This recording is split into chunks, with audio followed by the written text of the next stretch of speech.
Hi friends, welcome back to Manasa recipes. Today recipe వచ్చేసి Vinayaka Chavithi special ఆ గణనాథునికి ఇష్టమైన మోదకాలు ఇంకా లడ్డూలని ఇలా హెల్తీగా డ్రై ఫ్రూట్స్తో చక్కెర కానీ బెల్లం కానీ అలాగే డేట్స్ కూడా ఏమీ యూజ్ చేయకుండానే ఇలా టేస్టీగా ఎలా ప్రిపేర్ చేయాలో చూద్దాం. వీటిని మనం ఒకరోజు ముందుగా చేసి కూడా రెడీగా పెట్టేసుకోవచ్చు. చూడండి, మరి మీకు కూడా ఇవి ఇలా పర్ఫెక్ట్గా రావాలంటే వీడియోని స్కిప్ చేయకుండా చివరి వరకు చూడండి.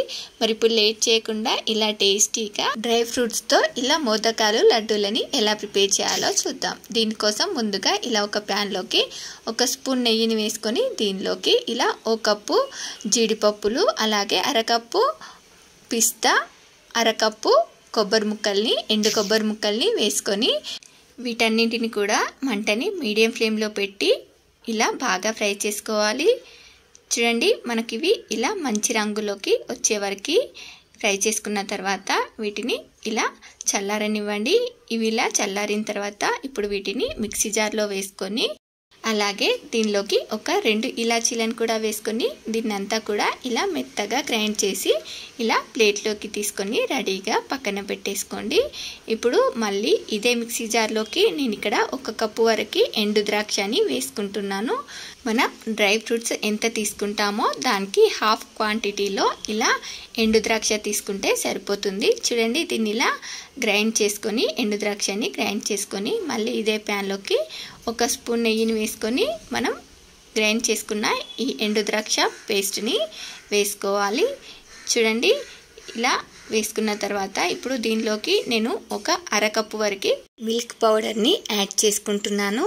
ఇలా మిల్క్ పౌడర్ని యాడ్ చేసుకోవడం వల్ల టేస్ట్ కూడా చాలా బాగుంటుంది. ఇప్పుడు దీన్నంతా కూడా ఇలా బాగా కలిసేలాగా మిక్స్ చేసుకొని దీన్ని స్టవ్ ఆపేసి పక్కన పెట్టేసుకోండి. ఇప్పుడు దీనిలోకి మనం గ్రైండ్ చేసి పెట్టుకున్న ఈ డ్రై ఫ్రూట్స్ పొడిని వేసుకొని మనకు ఇదంతా కూడా ఇలా బాగా మిక్స్ అయ్యేంత వరకు ఇలా మిక్స్ చేసుకోవాలి. చూడండి, ఇలా గరిటెతో ఒకసారి మిక్స్ చేసుకున్న తర్వాత ఇలా చేతికి కొంచెం నెయ్యిని అప్లై చేసుకొని దీన్నంతా కూడా ఇలా బాగా మిక్స్ చేసుకోవాలి.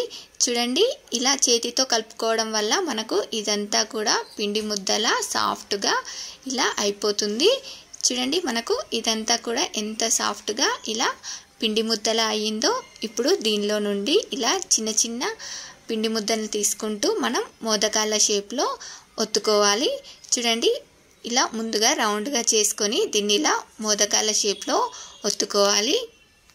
ఇలా ఒత్తుకున్న తర్వాత చూడండి, నేను ఇక్కడ ఇలా ఒక స్పూన్తో ఇలా మోదకాల షేప్లో చేసుకుంటున్నాను.